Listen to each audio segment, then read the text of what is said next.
25 साल का बंदा है, 50,000 की सैलरी है, 10 करोड़ के कॉर्पस पे उसको जाना है, अच्छा घर, अच्छी गाड़ी और हर साल एक वैकेशन भी चाहिए। तो 3 साल में उसको गाड़ी चाहिए। हाँ, सेकंड, उसको हर साल एक वेकेशन चाहिए। एक अच्छा लग्जरी वैकेशन, ठीक है। तीसरा, उसको 10 साल बाद घर चाहिए घर चाहिए और फिर 25 साल बाद रिटायरमेंट रिटायरमेंट चाहिए। मुझे ऐसा लगता है कि आदमी कितनी भी तनख्वाह पे हो, अगर वो हाँ। गोल प्लानिंग करे तो वो एक राइट नंबर पे, आप ऑब्वियसली कोई 50,000 कमा रहा है और वो बोले मेरे को 50 करोड़ का घर चाहिए, हाँ, तो दैट इज अनरीजनेबल। ये 3 तरीका सबको काम आएगा। ये तीन equation, it's like a funnel, कि आपका टॉप ऑफ द फनल जो है वो रेवेन्यू है, आप कितना पैसा कमा रहे हो। अब हम आते हैं 3 साल बाद उसको गाड़ी कौन सी खरीदनी है। तो उसके लिए इक्वेशन बहुत सिंपल है, क्योंकि उस दिन भी हम उसके गाड़ी के डाउन पेमेंट का पैसा इकट्ठा करेंगे, गाड़ी का पैसा इकट्ठा नहीं करेंगे। 30,000 के सैलरी पे 12-12, 15-15 लाख की गाड़ी ले रहे हैं और इसीलिए शायद फाइनेंशियली ट्रैप में फंस जा रहे हैं। तो 10,000 रुपए महीने की मोटा मोटी आपकी एसआईपी होगी, जिससे आपको 4,42,000 रुपीज के आसपास का पैसा इकट्ठा हो जाएगा। हाँ। तो अगर अब आपको 10 साल बाद घर का डाउन पेमेंट कट, तो आपका 60 लाख का घर जो था वो 10 साल बाद 1 करोड़ 20 लाख का हो जाएगा। घर खरीदना जरूरी है कि रेंट भी कर सकता है? आपके हिसाब से दोनों में से बेटर ऑप्शन क्या हो सकता है? अगर उसको 10 करोड़ पहले पहुंचना है, बिकॉज हमारा गोल सर बड़ा सिंपल है कि हम जल्द से जल्द फाइनेंशियली फ्री हो जाए। 7 लाख की सैलरी में मेरे सेविंग्स थी नहीं ज्यादा, अभी स्टार्ट ही हुआ था, और 25-30 लाख रुपए का लोन था, तो मैं तो खरीद ही नहीं सकता था क्योंकि घर 50 लाख का था। आज स्थिति ये है कि मैं वो घर, सेम घर, उससे 5 बार खरीद सकता हूं, क्योंकि ये पैसा ना कुछ सालों बाद ज्यादा बचने लग जाएगा। Correct, जैसे हाँ। गाड़ी का गोल्ड पूरा हो जाएगा, ठीक है, तो इसका हमने 30% ले लिया। Yes. एक अच्छी गाड़ी में घूमना, एक अच्छे घर में रहना या एक अच्छे कॉर्पस को, एक अच्छे वेल्थ को जमा करना हम सबका एक ड्रीम है। आज के इस शॉर्ट पॉडकास्ट में मैंने संजय सर के साथ एक फाइनेंशियल रोड मैप बनाया, कैसे अगर आप एक सैलरीड पर्सन हो, एक बिजनेस पर्सन हो, तो कैसे एक अच्छी ड्रीम लाइफ आप जी सकते हो। इस वीडियो को देखने के पहले ना आप बुक लेके जरूर बैठना। बहुत क्रिस्प और डेटा ड्रिवन हमने बात किया है। वीडियो देखने के बाद आपको एक चीज जरूर बोल रहा हूं, टेंशन जरूर आएगा। मैंने पर्सनली अपने फाइनेंसेस को बहुत चेंज किया इस वीडियो के बाद, इस लर्निंग के बाद। आपको भी करने की जरूरत पड़ेगी, लेकिन एक चीज जरूर होगा कि आज से आप टूवर्ड्स योर फाइनेंशियल अबंडेंस के लिए स्टेप लेना चालू कर दोगे। पॉडकास्ट चालू करने के पहले सब्सक्राइब का बटन जरूर दबा लो, ताकि इससे मेरा मोटिवेशन जरूर हाई होता है। हम अपने वीडियोस पे, अपने चैनल पे अब तक एक भी ऐड नहीं चला रहे हैं, जस्ट बिकॉज ताकि आपके लर्निंग में इंटरप्शन ना आए। And enjoy this podcast.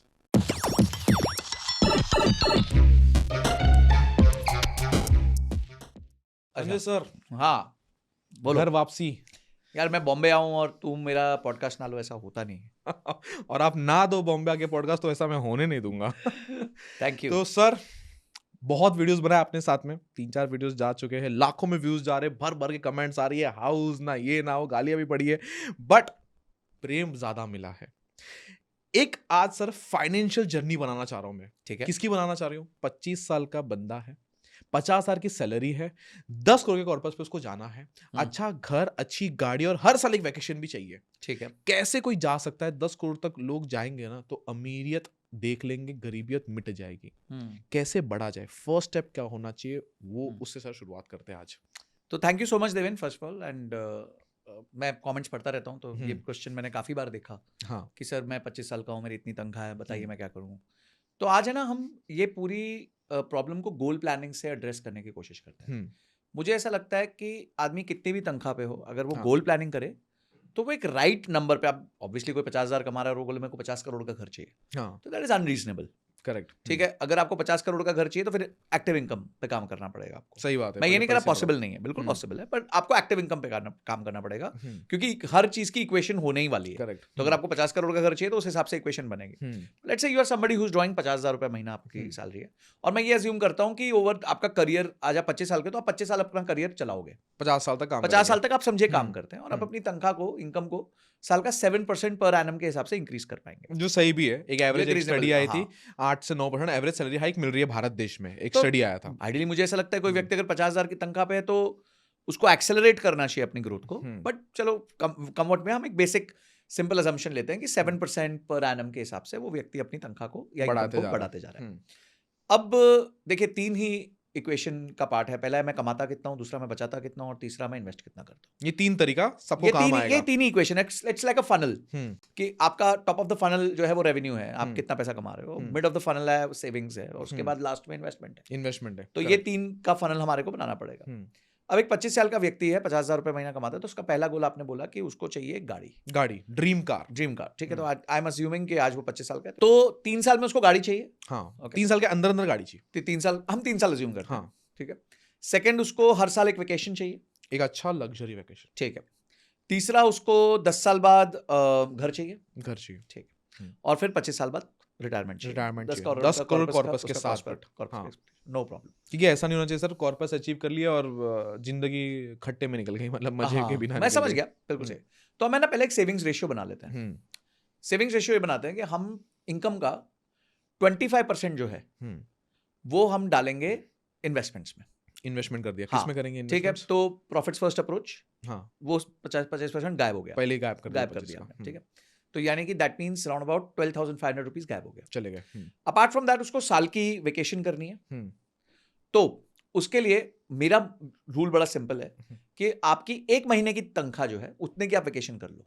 मतलब ये रूल उनको काम आएगा जो लोग अपने साल में एक वेकेशन करना चाह रहे हैं, लग्जरी बिल्कुल। वेकेशन। तो और वो 50,000 रूल है, में आपकी लग्जरी वेकेशन हो जाती है। अब देखो, लग्जरी वेकेशन आप बोलो यूरोप में करनी तो नहीं होगी, नहीं होगी। तो इनकम बढ़ाओ, इनकम बढ़ाओ। ठीक है। तो 50,000 है आपकी तनख्वाह, तो हम्म। 50,000 में मुझे लगता है कि भारत के कोई अच्छे हिल स्टेशन पे, हाँ। समुद्री जगह पे, और मुझे लगता है आसपास के कुछ देशों में, जैसे श्रीलंका हो गया, थाईलैंड हो गया, आप जा सकते हो, जा सकते हैं ठीक है। 50,000 मैं में। कह सकता है दुबई भी जा सकते हो, दुबई 2-3 भी जा दिन के सकते लिए। हैं 50,000 में। हाँ, तो ये आप बिल्कुल कर सकते हो। तो एक इनकम आप अपनी वो कर लो। तो एक इनकम अगर आपको निकालनी है, तो अगर 50,000 रुपए साल का निकालना है, क्योंकि आपकी तनख्वाह 50,000 है, तो 4,000 रुपए महीना का आप रेकरिंग डिपॉजिट कर दो।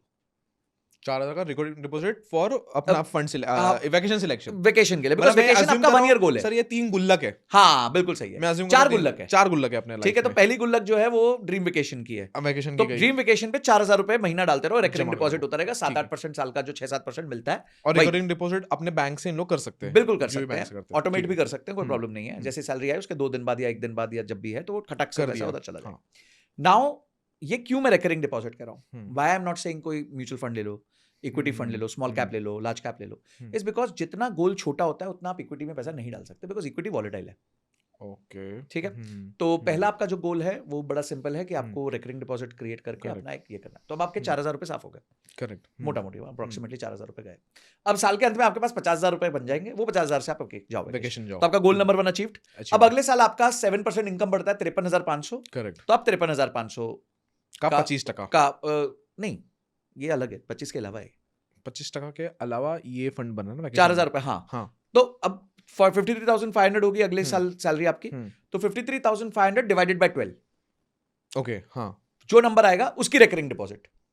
उसके अगले साल समझिए आपकी तनख्वाह 60,000 हो गई, 60,000 हो गई, तो 5,000 रुपए महीने की रेकरिंग डिपॉजिट। तो जितनी आपकी इनकम है डिवाइडेड बाय 12 का रेकरिंग डिपॉजिट आप कर दो। और उसको दिस इज अपार्ट फ्रॉम आपका 25%। आपका 25% इन्वेस्टमेंट होते रहना चाहिए। हाँ, इन्वेस्टमेंट 25% नहीं वो ला कौन से सकते। गुल्लक में डालना है इन्वेस्टमेंट को? हाँ, अब आते हैं, आपका सेकंड गोल था गाड़ी लेना 3 साल का। देखिए, जब भी आप गाड़ी 3 साल का गोल रखते हैं, उसको हम शॉर्ट टर्म गोल मानते हैं। बराबर। शॉर्ट टर्म गोल में हम अगेन इक्विटी में बहुत ज्यादा निवेश नहीं कर सकते, तो इसमें हम 80% जो पैसा है वो डेट इंस्ट्रूमेंट्स में डालते हैं, और 20% पैसा जो है वो हम डालेंगे, समझिए, हाइब्रिड फंड्स में। डेट और हाइब्रिड सर, डेट और हाइब्रिड फंड्स रखेंगे। डेट हाइब्रिड फंड ये होता है जब आप म्यूचुअल फंड को पैसा देते हो, और म्यूचुअल फंड जो है वो या तो समझिए कोई बैंक को पैसा देता है, क्योंकि बैंकों को भी पैसे की दरकार होती है, कोई बड़े कॉर्पोरेशन को पैसा देता है, ठीक है। गवर्नमेंट को जो पैसा चाहिए होता है, रिजर्व बैंक ऑफ इंडिया जो बॉन्ड्स रेज करती है, या सरकार जो बॉन्ड्स रेज करती है, समझो हाईवे अथॉरिटी ने बॉन्ड रेज कर लिया, या फिर रिजर्व बैंक ऑफ इंडिया ने बॉन्ड रेज कर लिया, तो उसमें ये म्यूचुअल फंड्स पैसा डालते हैं। अच्छा, ठीक है। तो कहां से सिलेक्ट कर सकते हो? ग्रो ऐप जो भी हाँ, ऐप जो है, भी आपकी ऐप है, सिलेक्टेड ऐप है, उसमें आप जाइए, उसमें आप liquid funds, date funds select कर लीजिए, और डेट फंड्स, लिक्विड फंड्स में आप उसमें निवेश कर सकते हैं। 70 to 80% के आसपास पैसा आप उसमें डाल दीजिए। जो भी एसआईपी अमाउंट बनती है, अब कितनी बनती है उस पर मैं आऊंगा, ठीक है। बचा हुआ पैसा हम हाइब्रिड में डाल देंगे। तो ये जो डेट फंड्स है, ये आपको मोटा मोटी 6 से 7% का रिटर्न देंगे। हाइब्रिड में मानता हूं कि आपको 10 से 11% का। हाइब्रिड सर क्या, एक बार हाइब्रिड क्या होता है? इक्विटी बेस्ड म्यूचुअल फंड होता है, उसमें कुछ प्रोपोर्शन डेट में डालना जरूरी है। इक्विटी में क्या होता है? प्योर इक्विटी में जाता है। यहां पे क्या होता है? हाइब्रिड में थोड़ा डेट में जाता है और इक्विटी में भी डालता है, ऑटोमेटिकली फंड, तो थोड़ा प्रोटेक्टेड फंड होता है थोड़ा सा। और ये भी सेम ऐप के थ्रू जाके उन लोग कर सकते हैं। बिल्कुल, आप हाइब्रिड फंड कोई भी सिलेक्ट कर सकते हो, जो भी टॉप परफॉर्मिंग है, थोड़ा उसका इवैल्यूएशन कर सकते हो, और उसके बेसिस पे आप अपना निवेश कर सकते हो। निवेश कर लिया। तो मुझे ऐसा लगता है कि जब हम इसकी रिटर्न्स निकालेंगे तो एक 9% पर एनम के रिटर्न से ऊपर हमें अपेक्षा नहीं करनी चाहिए। अब हम आते हैं 3 साल बाद उसको गाड़ी कौन सी खरीदनी है, तो उसके लिए इक्वेशन बहुत सिंपल है, क्योंकि उस दिन भी हम उसके गाड़ी के डाउन पेमेंट का पैसा इकट्ठा करेंगे, गाड़ी का पैसा इकट्ठा नहीं करेंगे। करेक्ट, ठीक है। तो समझिए उसकी तनख्वाह तब तक हमने कहा कि करीबन करीबन हो गई है, समझिए लेट्स से 60,000 हो गई। हाँ, तो 60,000 रुपीज जो है इंटू 12 7,20,000 और 7,20,000 का सिंपल थंब रूल होता है 15% की ईएमआई वो ले सकता है। ओके, ठीक है, तो 7,20,000 का और या फिर 60,000 से देख लीजिए तो वो 9,000 रुपए की ईएमआई प्लस मेंटेनेंस कॉस्ट ले सकता है, यानी कि वो कोई ऐसी गाड़ी ले सकता है जिस पर वो 4 लाख का लोन ले सके। ओके, ठीक है, और 4 लाख के लोन के साथ हम ये मानते हैं कि उसने 4 लाख रुपए डाउन पेमेंट जमा कर ली, तो 8 लाख रुपए के आसपास की वो गाड़ी ज्यादा से ज्यादा ले सकता है। ओके, ठीक है, तो 4 लाख रुपए अब उसको जमा करने हैं 3 साल के अंदर। तो अब हम इसको स्टेप अप कैलकुलेटर से देखते हैं, देख लेते हैं, ठीक है, कि क्या हमारा इसके लिए अमाउंट आता है। सर यहाँ पे मतलब आप तो बोल रहे हो कि 60,000 के सैलरी पे 8 लाख की गाड़ी लो, लोग 30,000 के सैलरी पे 12-12, 15-15 लाख की गाड़ी ले रहे हैं, और इसीलिए शायद फाइनेंशियली ट्रैप में फंस जा रहे हैं। जैसे मैंने बताया कि हमारे को लेट्स से 5 लाख रुपए चाहिए 3 साल बाद, ये हमारा गोल है, और अब हम कितना पैसा डालें उसको, सेल का 7% स्टेप अप, 9% कंपाउंडेड रिटर्न, 3 साल में आपको पैसा चाहिए, तो 10,000 रुपए महीने की मोटा मोटी आपकी एसआईपी होगी, जिससे आपको 4,42,000 रुपीज के आसपास का पैसा इकट्ठा हो जाएगा। अब ये 4,42,000 का पैसा इकट्ठा हो गया, उस दिन जो आपने पैसा डाल रहे होगे एसआईपी में वो करीबन होगा मेरे हिसाब से 12,000 के आसपास। करेक्ट, हाँ, ठीक है, क्योंकि तब तक 7% का स्टेप अप लग चुका होगा, तो 12,000 अब उस दिन से एसआईपी में जाना बंद हो जाएगा, पर उस दिन से ईएमआई में जाना चालू हो जाएगा। ठीक है, तो गाड़ी जो 6 साल 3 साल ये प्लस 5 साल ये, तो 8 साल आपका पैसा गाड़ी लेगी।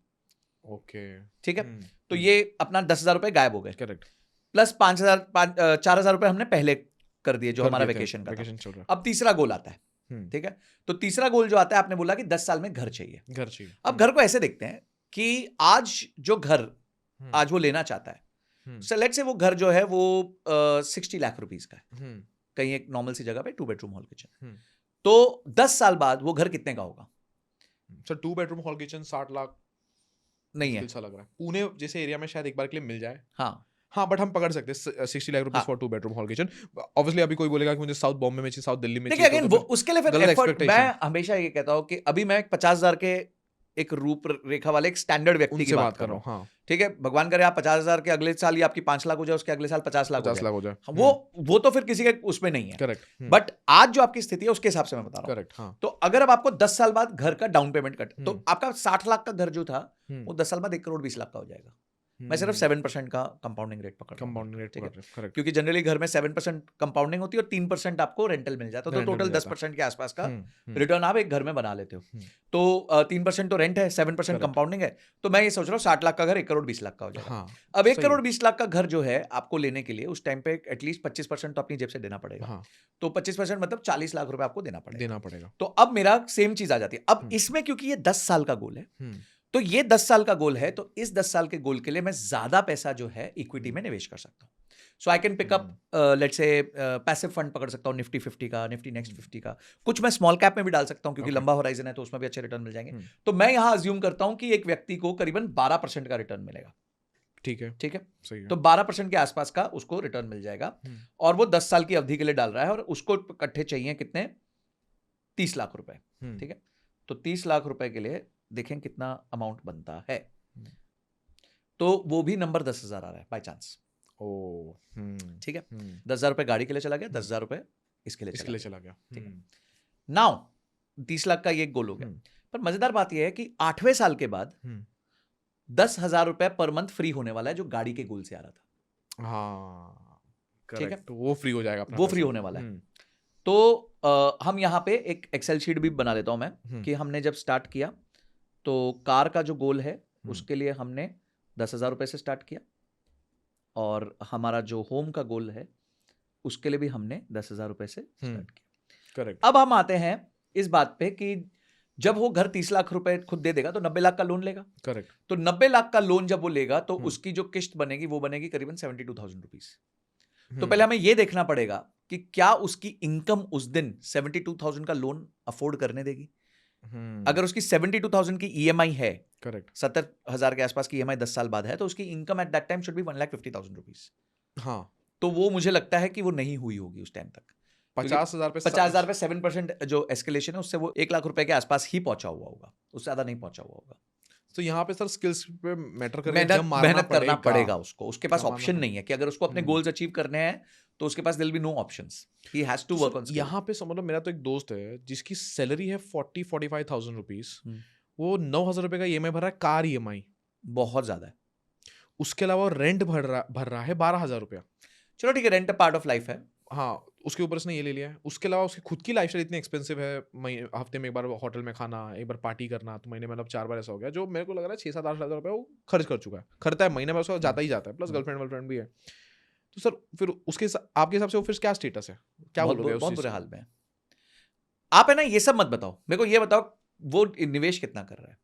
निवेश मुश्किल से 3-4 हज़ार कर रहा है, बट 3-4 हज़ार रुपए वो 5 साल पहले भी उतना ही कर रहा था और आज भी उतना ही कर रहा है, तो- जबकि 5 साल पहले उसकी सैलरी थी 20,000 रुपए, हाँ, आज उसकी सैलरी है क्योंकि 40-45,000। उसका देखिए एक लाइफ का ना थंब रूल होना चाहिए कि हम्म, जितनी आपकी इनकम बढ़ेगी उसके हाफ एक्सपेंसेस बढ़ने चाहिए। तो बढ़िया। फॉर एग्जाम्पल अगर आपकी हम्म, इनकम आज 50,000 है और आपको 20% का हाइक मिल गया, तो यानी आपको 10,000 रुपए महीने का हाइक मिला है। करेक्ट, ठीक है, आपके खर्चे फॉर एग्जाम्पल उस दिन 30,000 रुपए है, तो अब हम्म, 30,000 रुपए पे आपको 20% का हाइक नहीं मारना है, 30,000 रुपए पे आपको 10% का हाइक मारना है। तो अगर आप ये रूल फॉलो कर गए कि जितना मेरी रेवेन्यू इंक्रीज होगा या मेरी जितनी इनकम इंक्रीज होगी, कॉस्ट उसका हाफ इंक्रीज होगी इन टर्म्स ऑफ परसेंटेज, तो आपका वो गैप बढ़ता रहेगा। पर इंडिया उल्टा चलता है, लोग उल्टे चलते हैं। वो कहते हैं यार अभी यहाँ 40 की 50 हो गई, तो अब तो मैं ज्यादा अफोर्ड कर सकता हूँ, चल जो मैं पहले 2 बार बाहर जाता था मैं 5 बार बाहर 5 चला बार जाऊँ। अब बाहर जाता हूँ, ये तो सबसे बड़ा प्रॉब्लम है। मेरे दोस्त जो 5-5 लाख रुपए महीना कमाते हैं वो बेचारे फ्री नहीं हो पाए, तो ये तो बेचारा फिर भी 40-50 हजार रुपए महीना कमा रहा है। तो आप जो स्टेटस मैंने बताया तो 90% लोग का हाल है। 90, हाँ होगा, बिल्कुल होगा, 90-95% का यही हाल है। तो बेसिकली अब उसको इस मोमेंट में घर अफोर्ड करने के लिए 1.5 लाख की सैलरी चाहिए ही चाहिए। चाहिए ही चाहिए। तो यहाँ पे एक सबसे अब आप सोचो 1.5 लाख की सैलरी उसको हम्म। चाहिए और वो सैलरी अब उसको 20 साल और चाहिए ताकि वो 20 20 साल साल का और लोन रीपे कर पाए। हम्म। तो यानी आज से 30 साल उसको काम करना ही पड़ेगा। क्या ये डिफिकल्ट है सर? पहली बात देखिए, सैलरी तो मुझे लगता है कि कितनी भी करना डिफिकल्ट नहीं है, वो कंप्लीटली आपके स्किल्स का गेम है। कंप्लीटली स्किल्स का गेम है। आपके खुद के इंस्टीट्यूशन में कितने लोग हैं जो 40-40 लाख रुपए साल का कमा रहे हैं, 50 लाख रुपए कमा रहे हैं, अच्छी कंपनीज के साथ काम कर रहे हैं, तो वो अफोर्ड कर सकते हैं। जब किसी की तनख्वाही 3.5 लाख रुपए है, तो क्या वो 70,000 की ईएमआई नहीं अफोर्ड कर सकता? घर की Easily. बहुत आराम से कर सकता है। इजीली। सो बट यहाँ पे सर घर खरीदना जरूरी है कि रेंट भी कर सकता है? आपके हिसाब से दोनों में से बेटर ऑप्शन क्या हो सकता है देखिए, अगर उसको 10 करोड़ पहले पहुंचना है? बिकॉज हमारा गोल सर बड़ा सिंपल है कि हम जल्द से जल्द फाइनेंशियली फ्री हो जाए। देखो मैं आपको इसमें एक इक्वेशन बताता हूँ। आप है ना कोई भी चीज करो, मैं कहता हूँ आप 10 घर खरीदो, कोई प्रॉब्लम नहीं है, इक्वेशन के साथ खरीदो। आपका फाइनेंशियल इक्वेशन क्या कहता है, आपको अलाउ करता है क्या वो खरीदने के लिए? और इक्वेशन, एक बेसिक Basic इक्वेशन क्या होना चाहिए equation बड़ी घर simple है। खरीदने के लिए आपकी- या रेंट के लिए? बहुत सिंपल रूल है, आपकी इनकम का 4 गुने से ज्यादा का आप घर नहीं खरीद सकते। इनकम के 4 गुने का, जैसे तो- अगर फॉर एग्जांपल मेरी सैलरी 6 लाख है, तो 24 लाख से ऊपर का घर नहीं खरीद सकते आप। तो 24 लाख का घर कहाँ मिलता है आप देख लो, अब वो खरीद सकते हो। और अगर उस टाइम नहीं खरीद पा रहे तो चुपचाप रेंट पे रहो। बिल्कुल। और माँ बाप ने का घर रहेगा तो भाई फिर मैं आप आपको चांदी बताऊं, है। जैसे आप तो मेरे घर आए हुए हैं बॉम्बे वाले, वो घर जब मैंने जॉब स्टार्ट किया तो मैं उधार लेके भी नहीं खरीद पा रहा था। दिस 2008, ओके, क्योंकि मेरी सैलरी बहुत कम थी ना, करियर तो छोटी सैलरी से स्टार्ट होता है। करेक्ट। तो मेरी वो सैलरी इतनी कम थी उस टाइम, इतनी कम थी कि मैं लोन भी लेता, लोन मिलता ही नहीं उतना, लोन तो पहले बात मिलता नहीं होता। एलिजिबिलिटी है ना, तो जितनी एलिजिबिलिटी का लोन मिलता, तो फॉर एग्जांपल मेरी सैलरी 7 लाख थी, मुझे लोन मिलता शायद 25-30 लाख का, वो घर था 50 लाख का। तो 7 लाख की सैलरी में मेरे सेविंग्स थी नहीं ज्यादा, अभी स्टार्ट ही हुआ था, और 25-30 लाख रुपए का लोन था, तो मैं तो खरीद ही नहीं सकता था क्योंकि घर 50 लाख का था। करेक्ट। अब पिछले 18 साल में या 16 साल में, सॉरी, आज स्थिति ये है कि मैं वो घर, सेम घर जो मेरे पास कैश इन बैंक है, मतलब म्यूचुअल फंड्स या टोटल लिक्विड कैश है, उससे 5 बार खरीद सकता हूं। सेम घर 5 बार, 5 बार खरीद सकते हो। 1 रुपए का उधार नहीं चाहिए मेरे को उसके लिए। अब इसका मतलब क्या है, किसने ज्यादा तेजी से कंपाउंडिंग करी, मैंने या मेरे घर ने? मैंने, आपने, ऑब्वियसली। आपके पैसों ने भी और मैंने भी, हाँ, आपके स्किल्स ने भी, स्किल्स ने भी, और ये डबल compounding इंजन की की। सरकार हो गई ना, कि हमारी स्किल्स भी कंपाउंड कर रही हैं और आपका पैसा जो आप निवेश कर रहे हो वो भी कंपाउंड कर रहा है। क्योंकि 3 चीजें वही आती हैं, equation is still remains the same. आप कमाते कितने हो, बचाते कितने हो, निवेश कितना करते हो। मैंने कमाना ज्यादा चालू कर दिया, मैं बचा ज्यादा रहा था बिकॉज मेरे खर्चे रिस्ट्रिक्टेड थे हमेशा से. बराबर. Lifestyle I always chosen financial freedom over lifestyle. Hmm. जब मैं मर्क अफोर्ड कर सकता था तो मैं होंडा में चलता था. हम्म. ठीक है, तो जो बचता है पैसा वो हाँ. निवेश हो रहा था. तो तीसरा इंजन था निवेश. निवेश. तो इन तीनों इंजन ने इतना स्ट्रांगली काम किया कि मैं फ्री हो गया 38-39 तक. सबसे जरूरी है सर कि आप बचत लाल हो, निवेश लाल हो या खर्चीले लाल हो. हाँ, तो आपने ये गोल्स अचीव कर लो, कोई चक्कर नहीं है. पर अगर आप पे स्ट्रेस आ रहा है तो पहला स्टेप है, एल्गोरिदम का पहला स्टेप है अपनी एक्टिव इनकम बढ़ाना चालू करना. और रेंट पे रहो तब तक. नो प्रॉब्लम, क्या फर्क पड़ता है. नहीं तो बैंक के रेंट पे रहोगे. नहीं तो बैंक के रेंट. एग्जैक्टली. बैंक के रेंट पे हो, अगर आप ईएमआई भी हो तो बैंक का रेंट ही चल रहा है. बैंक का रेंट चल रहा है. सही बात है. तो ये बेसिकली आपको देखना पड़ेगा कि क्या वो बंदा 1.5 लाख रुपए की इनकम पे लेके जा सकता है अपने आप को. Very nice. ठीक है. तीसरा जो उसका गोल था वो था 10 करोड़ रुपए आफ्टर 25 ईयर्स. 25 years. ठीक है, Yes. उसको हम देखते हैं कितने में हम अचीव कर सकते हैं. Yes. Again long term investment है. मैं मानूंगा कि इसमें हम 12% का रिटर्न आराम से अज्यूम कर सकते हैं. और इसमें जो है तो 3 साल तो वो पैसा डाल रहा है. 11,500 रुपीज के आसपास उसका ईएमआई वो बन गया. जा रहा है. तीन साल का इन्वेस्टमेंट हो गया. फिर 5 साल उसको ईएमआई देनी है. करेक्ट. ठीक है, तो ईएमआई भी हम मानते हैं कि 11,500 का उसका कॉस्ट आएगा. Correct. Which includes everything around his car. 2 3 4 5 8वें साल में वो फ्री हो जाएगा. ठीक है. अब उसको घर चाहिए था. ठीक है, होम के लिए भी सेम इक्वेशन थी उसके लिए. तो होम के लिए भी उसने 10,000 रुपए डाले, जमा करवा दिया. ठीक है. तो 10,000 रुपए उसने डाले और सेम उसके साथ भी यहाँ भी यही हुआ. और ये उसने किया है कितने साल? 10 साल. ठीक है, 10 साल बाद उसकी सैलरी बननी है 98,358. मैंने बोला लाख रुपए के आसपास बनेगी. 7% इंक्रीमेंटल के साथ. यस. तो इन शॉर्ट वो यहाँ पे भी घर अफोर्ड नहीं कर सकता. चुपचाप रेंट पे रहो. यहाँ पे भी वो घर नहीं अफोर्ड कर सकता. सर एक केस ऐसा लेते हैं, बंदा चलो ठीक है अभी जैसे रह रहा है, कहीं तो रह रहा है, माँ बाप के घर पे रह रहा है, कहीं शेयरिंग में रह रहा है, ऐसे ही रहे, इसी गरीबियत को थोड़ा इसी में थोड़ा कॉम्प्रोमाइज करके रहे. अभी अपने उसको ना करे. 20 गाड़ी ले ले, थोड़ा सा कुछ फॉलो कर ले, वैकेशन जाए, क्योंकि वो इंस्टेंट मोटिवेशन जो उसको चाहिए वो ले ले. और इसके अलावा 10,000 रुपए का SIP या 10,000 रुपए का SIP एवरी ईयर 7% या 10% स्टेप अप के साथ करते रहे फॉर 25 ईयर्स. ठीक है, फिर क्या हो रहा है? हाँ, तो कोई प्रॉब्लम नहीं है अगर वो कर लेता है ये काम. देखो अभी उसकी गाड़ी, हमारे पास ना कैश अवेलेबल कितना हम वो देखते हैं. तो होम के उसके होम के ड्रीम को एक बार आउट कर दें. एक बार, हाँ, 35 साल में बर्डन आउट कर देते सर. मतलब नहीं करे ना, वो घर नहीं ले रहा है. नहीं ले, एक बार के लिए हटा देते. लेना है तो हमने उनको कैलकुलेशन बता दिया. हम क्या कह रहे हैं कि इसको उल्टा करते हैं कि वेकेशन और कार चली गई आपकी. हाँ. ठीक है, उसके बाद बैलेंस आपके पास कितना बच रहा है? हाँ.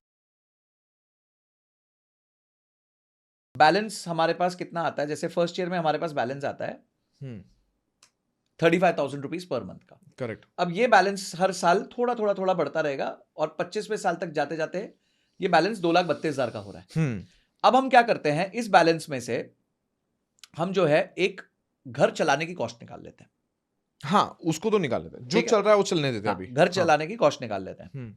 तो घर चलाने की कॉस्ट हम निकालते हैं, फॉर एग्जाम्पल उल्टा करते हैं हम इसमें. जैसे जो हमारा पैसा बचा उसका हम 30% इन्वेस्ट करेंगे, 70% घर चलाने में निकालेंगे. करेक्ट. ठीक है, तो इन्वेस्टमेंट कितनी करेंगे? 30% करेंगे, जो भी पैसा बच रहा है. करेक्ट. क्योंकि ये पैसा ना कुछ सालों बाद ज्यादा बचने लग जाएगा. करेक्ट. जैसे गाड़ी का गोल्ड पूरा हो जाएगा. ठीक है, तो इसका हमने 30% ले लिया. यस. और 70% से घर चला दिया. या नहीं, ऐसे नहीं करते. घर चलाने का कॉस्ट फिक्स कर देते हैं और उसको साल का 7% से बढ़ाते हैं. हाँ, 10% को सर सिंपल है, 25 साल की उम्र से 10,000 रुपए भरना चालू किया, जो कि ये फैक्चुअल है, ये हो रहा है. उल्टा कर रहा हूं ना मैं, लास्ट में अब दिखा रहा हूं कि कितना हम बना सकते हैं. तो 25,000 रुपया यहां से है और 7% वो सालाना हमारी कॉस्ट बढ़ रही है रहने की. हाँ. ठीक है,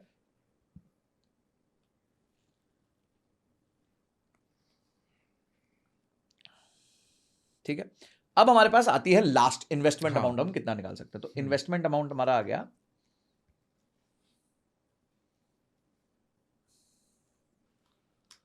10,833 रुपए से ये अमाउंट स्टार्ट हो रहा है. 10,833. ठीक है, 10,833 11 कर ले. हाँ, 11,000 रुपीज. हाँ, मतलब मोटा मोटी मैं कह रहा हूँ 11,000 रुपीज हमारे पास. अब 11,000 जो बंदा SIP कर रहा है, हाँ, 10% स्टेप अप कर रहा है एवरी ईयर. तो ठीक है, 11,000 की SIP और 10% स्टेप अप एवरी ईयर कर रहा है 25 ईयर्स के लिए. यस. ठीक है, तो ये रहा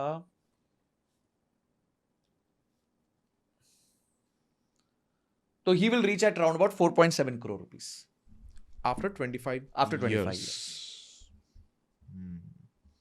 25 साल के बाद उसके पास 4.5 करोड़ रुपए के आसपास, 4.5 से 5 करोड़ के बीच में 5 करोड़ का कोई नंबर corpus होगा बना उसके रहेगा। पास. So this is how the cookie crumbles. अगर ये रिटर्न्स थोड़े बेटर हो जाए, मतलब फॉर एग्जांपल ये आपने कितना परसेंट? अभी मैंने 12 पकड़ा, अगर मैं सिर्फ 13 कर लूँ इसको तो ये 5.4 हो जाएंगे, और अगर 15 तक आ गए तो ये 7.25 करोड़ रुपए के आसपास. 7.25 करोड़ का, तो मार्केट के ऊपर भी पता लग रहा है, बट एनी कॉस्ट में वो 5 से 7 करोड़ के बीच में 5 से 7 करोड़ के बीच में वो होना रहेगा। चाहिए 25 साल के बाद. ओके, ये बहुत अच्छा नंबर मेरे को लग रहा है सर, है क्योंकि कोई भी अपना फ्रीडम अचीव कर सकता है इससे। बिल्कुल. एक गेस्ट आए थे सर हमारे यहाँ पे, फिरोज डिसिल्वा, उनका कॉर्पस इससे भी कम था, बट उनकी ज़रूरतें कम थी। उन्होंने पूरा अपना लाइफ फ्री कर दिया। 50 साल की उम्र में उन्होंने काम करना छोड़ दिया। आज कितने लोग 50 साल की उम्र में भी काम कर रहे हैं और उनको 70 तक करना पड़ेगा. अब उनको 5 70 करोड़ तक अगर करना आपका पड़ेगा। कॉर्पस है ना, तो उस टाइम पे आप बहुत आराम से 2 से 2.5 लाख रुपए उसमें से विड्रॉल कर सकते हो. जस्ट 5 करोड़ के कॉर्पस में कितना? 2 से 2.5 लाख रुपए जिंदगी भर विड्रॉल कर सकते हो. एक हमारे गेस्ट आए थे रमन पुष्कर, 2.5 करोड़ के कॉर्पस पे उन्होंने फाइनेंशियल रिटायरमेंट ले लिया, क्योंकि उनको पता था मेरी इतनी जरूरत है, उस जरूरत में मैं जी लूंगा, लाख रुपए महीने का ड्रॉ जिस दिन आपने अपनी जरूरतों को सीमित कर लिया. देखिए, financial independence is not a function of how much you earn, it is a function of what is your requirement. अगर आपकी रिक्वायरमेंट कम है, रिस्ट्रिक्टेड है, करेक्ट, आप छोटी चीजों में खुश हो रहे हो, ठीक है, 40 साल की तो आप 40 में भी कर सकते हो, 35 में भी कर सकते हो अपने आप को रिटायर. करेक्ट. बट अगर आपकी जरूरतें इतनी ज्यादा है कि जैसे जैसे आपकी इनकम बढ़ रही है, आपके एक्सपेंस का चार्ट उससे डबल तरीके से बढ़ रहा है, करेक्ट, तो then you will never achieve. चाहे आपकी 10 लाख महीने की तनख्वाह हो जाए, फिर भी आप फाइनेंशियल फ्रीडम नहीं अचीव कर पाएंगे. हमने यहाँ पे सर एक चीज समझ लिया है कि एक बंदा किस लेवल तक जा सकता है. घर लेने की क्या इक्वेशन होती है, आज हमने ये देख लिया. हम वैकेशन करना चाह रहे हैं, उसके लिए क्या इक्वेशन चाहिए, इन्वेस्टमेंट के लिए क्या इक्वेशन चाहिए, और रिटायर्ड होना चाह रहे हैं तो उसके लिए क्या इक्वेशन होना चाहिए. आपने बार बार एक्टिव इनकम का बहुत जिक्र किया. मेरे को 3 स्टेप्स बता दो जिससे कोई भी अपना एक्टिव इनकम सालों, ईयर ऑन ईयर एटलीस्ट 25-30% से तो ग्रो करे ही करे. 3 ऐसी चीज़ें जो जेनेरिक होनी चाहिए. अब कोई प्रोजेक्ट मैनेजर रहेगा, कोई डेटा एनालिस्ट रह सकता है, कोई यहाँ पे मैनेजर हो सकता है, कोई सेल्स में हो सकता है, कोई ऑपरेशंस में हो सकता है, कोई तो ऐसा 3 चीज़ें जो सबके लिए यहाँ से टेक अवे रहना चाहिए एक्टिव इनकम बढ़ाने के लिए सर. तो इसका 3 पॉइंट्स आपको मैं फ्रेमवर्क देता हूँ. Your life starts with hard work, it moves to smart work, but your wealth comes from network. ठीक है, तो आपकी शुरुआत हार्ड वर्क से है. हार्ड वर्क मतलब अपने आप को हार्ड स्किल्स बिल्ड करो. एग्जैक्टली. ठीक है. सेकंड है आप स्मार्ट वर्क करो. अब स्मार्ट वर्क का मतलब क्या होता है कि आप एक स्किल में जब बहुत माहिर हो गए हो, तो लीस्ट अमाउंट ऑफ टाइम में आप ज्यादा आउटपुट कैसे ला सकते हो, जब आप लेवरेज क्रिएट करते हो. लेवरेज क्रिएट करना क्या है, मतलब अपनी टीम्स को डेवलप करना, लोगों को डेवलप करना. और नेटवर्क मतलब क्या है, अब आपने अपना हार्ड स्किल स्ट्रॉन्ग कर लिया है, आपने अपनी टीम्स को स्ट्रॉन्ग कर लिया है, या फिर अपने स्ट्रक्चर को स्ट्रॉन्ग कर लिया है. अब मार्केट में जाओ, सेमिनार्स अटेंड करो, नेटवर्क इवेंट्स अटेंड करो, ऑनलाइन नेटवर्किंग करो, और उसके बाद अपने लिए बिजनेस लेके आओ या अपने लिए काम लेके आओ. और मैं कितने ऐसे लोगों को जानता हूँ देवेन, मेरे साथ काम करते थे. मेरा एक बहुत अच्छा फ्रेंड है दुष्यंत, एंड उसका ना 20 लोगों की टीम है. जब वो उठ के जाता है, ही इज इन सेल्स, जब वो किसी कंपनी से उठ के जाता है, ये 20 लोग बोरिया बिस्तर साथ ही लेके उठ के चले जाते हैं. और क्या सैलरी है इनकी? और उनकी सैलरी होगी करीबन, मेरे को लगता है 1.5 से 2.25 करोड़ रुपए साल की. 1.5 से 2.25 करोड़ रुपए साल की सैलरी होगी. एंड आज भी मतलब he can afford a very good 2 crore रुपए कार, कोई प्रॉब्लम नहीं है. ठीक है, बट आज भी मुझे लगता है कि उनकी जो कार है वो 15-20 लाख की रेंज वाली कार है. एक बनिया दिमाग ऐसा ही होता है. तो पॉइंट क्या है कि उस आदमी ने भी अपनी जरूरतें बहुत कम रखी. ऐसे मेरे एक और फ्रेंड है जिनेश करके, उनका भी यही जबरदस्त है. उनका नेटवर्क बहुत उन्होंने अच्छा क्रिएट किया. So at the end of the day, hard work, smart work and network, अगर आप 3 को फॉलो कर लोगे तो आपका करियर अच्छा होना ही है. कोई प्रॉब्लम नहीं. टाइम लग सकता है, मतलब somebody can take 5 years, somebody can take 3, somebody can take 7. Correct. तो दैट्स इट, बस उससे फर्क ज्यादा, बिकॉज बहुत मैटर करता है. मैं भी समझ रहा हूँ, बिकॉज सही जगह पे सही पर्सन को मिल जाना आपके वेल्थ को एक्सपोनेंशियली ग्रो कर सकता है. हम कहते हैं जो हाजिर वो वजीर. मतलब जो अगर कभी कभी it is not about the skills, it is about you being available. Exactly. कि अगर आप राइट टाइम पे राइट जगह पे अपने आप को अवेलेबल कर देते हो ना, उतने से ही बहुत फर्क पड़ जाता है. और ये नंबर गेम चलता रहेगा सर. 10 जगह आप अवेलेबल रहोगे, 9 जगह आपका टाइम पास होगा, बट एक जगह चमक जाएगा बस. और वो that is more than enough.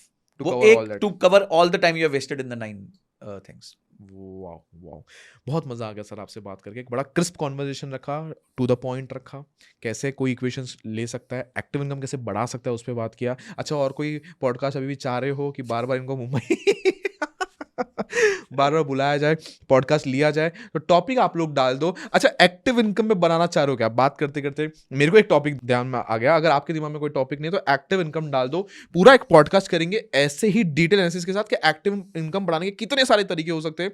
आज जहां पे 8-9% बढ़ रही है, हमारे इस पॉडकास्ट के बाद एटलीस्ट किसी की एक्टिव इनकम 25-30-40% बढ़नी चाहिए।